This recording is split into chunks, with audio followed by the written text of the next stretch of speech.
Hello friends, welcome to my channel. तो चलिए start करते हैं आज का सेशन। आज हम लोग हिंदी साहित्य में प्रसिद्ध कवि जो हैं अमीर खुसरो के बारे में पढ़ेंगे। ओके।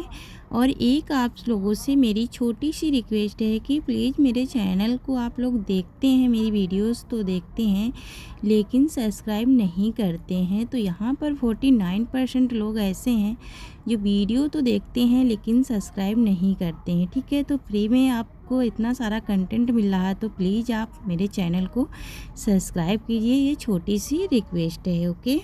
तो चलो अब हम लोग देखेंगे कि हमारे अमीर खुसरो का जन्म कब हुआ था। ठीक है, तो जन्म इनका हुआ था 1253 ईस्वी में। कब हुआ था? 1253 ईस्वी में हुआ था। ओके, 1253 ईस्वी में। और जन्म स्थान इनका गांव क्या था? पटियाली था। और ज़िला क्या था? तो एटा ज़िला था। एटा ज़िला में हुआ था। और इनकी मृत्यु कब हुई थी? तो 1325 ईस्वी में हुई थी। इनका मूल नाम क्या था? तो अब्दुल हसन या अब्दुल हसन था। ठीक है, इनका पूरा नाम क्या था? तो अब्दुल हसन यास्मीन अलाउद्दीन खुसरो था। ठीक है, और इनका अन्य नाम से क्या जाने जाते थे? अन्य नाम से अमीर सैफुद्दीन खुसरो के नाम से जाने जाते थे। इनका अन्य नाम क्या था? तो अमीर सैफुद्दीन खुसरो। ठीक है, अगर इनको इनका वास्तविक नाम पूछा जाता है तो अमीर सैफुद्दीन खुसरो ही होगा। ठीक है, अब इनको उपाधि खुसरो की किसने दी थी? खुसरो सुखन। यह उपाधि इन्हें मात्र 12 वर्ष की अल्प आयु में, अल्प माने होता है छोटा, ठीक है, छोटी सी आयु में इनको एक बुजुर्ग विद्वान ख्वाजा इजामुद्दीन खुसरो ने प्रदान की थी, है ना। ख्वाजा इजामुद्दीन खुसरो ने इन्हें दी थी ये उपाधि। किसकी? खुसरो सुखन की, है ना। और मात्र 12 वर्ष की उम्र में। और एक उपनाम भी है इनका कि तुर्क ए अल्लाह। तुर्क ए अल्लाह, तोता ए तोतिए भी इनको बोलते हैं। ठीक है, तोतिए हिंद भी बोलते हैं। ये मोस्ट इम्पॉर्टेंट है, बहुत बार पूछा जाता है। तो तोता ए हिंद भी इन्हें बोलते हैं। इनकी प्रमुख रचना क्या है? तो इनकी खलीक बारी। ठीक है, पहली रचना खलीक बारी, पहेलियाँ, मुकरियाँ, गज़ल, दो सुखने और नुफ सिंहार। और क्या है? तो नजरान है, नजरान ए हिंद।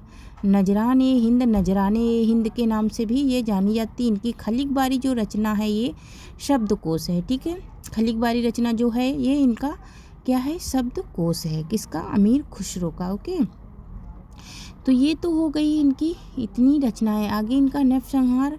और 7 नंबर पे क्या है? तो यहाँ पर इनको सबसे ज़्यादा प्रसिद्धि किसमें मिली? पहेलियों और मुकरियों में। ठीक है, सबसे ज़्यादा जो इनकी पहचान हुई है ये पहेलियों और मुकरियों के कारण ही हुई है। ये बहुत ही अच्छी अच्छी पहेलियाँ और मुकरियाँ लिखे हैं। ओके, मैं क्वेश्चन में डाली भी हूँ। ठीक है, क्वेश्चन में इनकी मुकरियों और पहेलियों को डाली हूँ, जो मैंने प्रैक्टिस मेरी जो चालू है उसमें डाली भी हूँ। नजरान ए हिंद, फिर उसके बाद हालात ए कन्हैया, फिर उसके बाद है मंजून लैला। क्या है? मजनू लैला है। उसके बाद क्या है? मजनू लैला इनका ही है। तुगलकनामा। तुगलकनामा में बच्चे बहुत ज़्यादा कन्फ्यूज होते हैं। ये जितने भी स्टार में कर रही हूँ ये सारी पूछी जा चुकी हैं रचनाएं और मोस्ट इम्पॉर्टेंट ये रचनाएं हैं। तो तुगलकनामा गयासुद्दीन तुगलक पे भी चले जाते हैं क्योंकि ये हिस्ट्री में भी बहुत बार क्वेश्चन बनता है। ठीक है, तो ये तुगलकनामा अमीर खुसरो की ही रचना है। आईने सिकंदरी, ये भी मोस्ट इम्पॉर्टेंट है, ये भी कई बार पूछी जा चुकी है। ठीक है, नंबर 12 पे क्या है? एजाज ए खुसरो। एजाज ए खुसरो, जहाँ पर खुसरो लिखा होगा, ठीक है, जहाँ जिस भी रचना के आगे खुसरो होगा, खुसरो, खुशरी, ठीक है, वो सारी रचनाएं अमीर खुसरो की होती हैं। अब हम लोग देखेंगे खलीक बारी रचना के बारे में। तो खलीक बारी रचना एक शब्दकोश है। ठीक है, जिसमें तुर्की, ठीक है, खलीक बारी रचना क्या है? एक शब्दकोश है जिसमें तुर्की, अरबी, फारसी, हिंदी भाषा के पर्यायवाची शब्दों को शामिल किया गया। क्वेश्चन बनता है कि अमीर खुसरो की खलीक बारी में कौन से शब्दों को शामिल किया गया? तो पर्यायवाची शब्दों को शामिल किया गया, आंसर हो जाएगा। ठीक है, यह रचना गयासुद्दीन तुगलक के पुत्र को भाषा ज्ञान देने के लिए, है ना, कि ये हिंदी सिखाने के लिए उन्होंने इस रचना को किया था। किसने? अमीर खुसरो ने।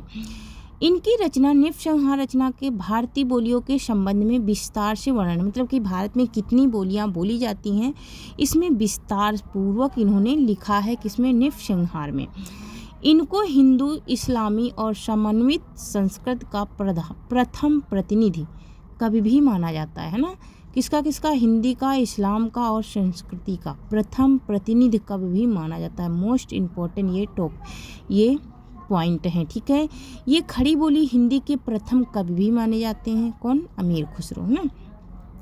खड़ी बोली हिंदी के प्रथम कवि भी माने जाते हैं। डॉक्टर रामकुमार वर्मा ने इनको अवधि का प्रथम कवि माना है ना। तो क्वेश्चन यहाँ से भी बनता है कि डॉक्टर रामकुमार वर्मा ने इन्हें अवधि का प्रथम कवि क्या माना। तो यहाँ पर देखिए, ब्रज और अवधि को मिला करके काव्य रचना करने का आरंभ इन्होंने ही किया था। अवधि और ब्रज भाषा दोनों को मिला देते थे और दोनों में ही ये मुकरिया अपनी और पहेलियाँ बहुत ही अच्छे से लिखते थे। खुसरो की हिंदी रचनाओं का प्रथम संकलन जवाहरे खुसरवी नाम से सन 1918 ईस्वी में मौलाना रशीद अहमद सलाम ने अलीगढ़ से प्रकाशित कराया था ना। इनकी पहली रचना का संकलन कहाँ से हुआ? तो अलीगढ़ से हुआ। कब हुआ? 1918 ईस्वी में। किसने कराया? तो रशीद अहमद सलाम अली ने कराया था, ठीक है। और कौन सी रचना का कराया था? तो जवाहरे खुसरवी का, ठीक है। इस प्रकार द्वितीय संकलन इसी का जवाहरे का तो 1922 में किसने कराया था? ब्रज रत्न दास ने नगरी प्रचारी सभा काशी के माध्यम से, नगरी प्रचारी काशी के द्वारा खुसरो की हिंदी कविताओं के नाम से कराया। फिर डॉक्टर रामकुमार वर्मा ने इनको अवधि का प्रथम कवि माना, ठीक है। मोस्ट इम्पोर्टेंट क्वेश्चन है, ठीक है। ये कैसा है? मोस्ट इम्पोर्टेंट क्वेश्चन है 8 नंबर का, ठीक है। तो यहाँ तक तो हमारे 5-6 क्वेश्चन यहीं से ही बन जाएंगे, ठीक है।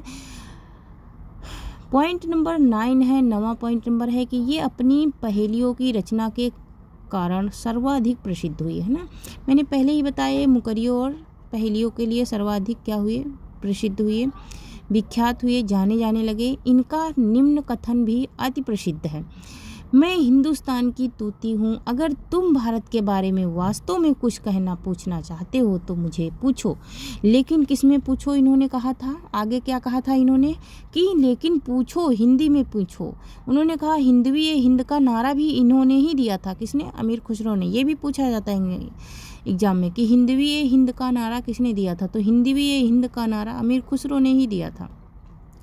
इन्होंने गयासुद्दीन बलबन से लेकर अलाउद्दीन और कुतुबुद्दीन मुबारक शाह तक कई पठान बादशाहों का जमाना देखा।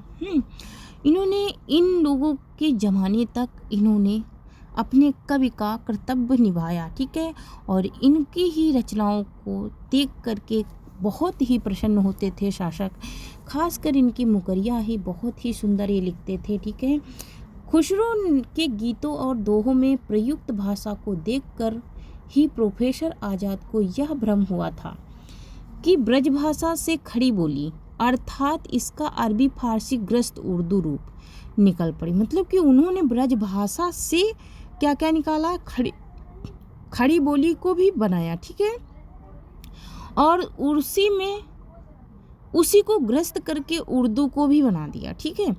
ये आदिकाल के मनोरंजन कारण साहित्य लिखने वाले प्रमुख कवि माने जाते हैं। मतलब कि मनोरंजन कारण मतलब मनोरंजन से भरे हुए ये क्या लिखते थे? कोई भी कारण लिखते थे, उसमें ये प्रसिद्ध हुई। और भक्तिकाल के अंतिम कवि, भक्तिकाल से पूछेगा तो ये अंतिम कवि, लेकिन अगर आदिकाल से पूछेगा तो प्रथम कवि। किसके बारे में? मनोरंजन के बारे में। मनोरंजन के बारे में भक्तिकाल से अंतिम कवि और आदिकाल से प्रथम कवि माने जाते हैं। कौन? अमीर खुसरो ना। तो थैंक यू फ्रेंड्स, आज के लिए इतना ही। तब तक के लिए धन्यवाद। जय हिंद, जय भारत। मैं छोटे छोटे कंटेंट में इसलिए बता रही हूँ कि छोटे छोटे कंटेंट जो होते हैं वो बहुत ही जल्दी लर्न हो जाते हैं, याद हो जाते हैं, इसलिए मैं छोटे छोटे कंटेंट में बता रही हूँ। और मैं एक बार फिर से रिक्वेस्ट करती हूँ कि जो लोग चैनल पे आते हैं, वीडियोस को देखते हैं, वीडियो पसंद आती है तो प्लीज़ चैनल को सब्सक्राइब कीजिए, लाइक कीजिए और शेयर कीजिए। यहाँ पे बहुत सारा कंटेंट मैं फ्री में ही पढ़ाने वाली हूँ, यहाँ 10-20 हज़ार नहीं लेने।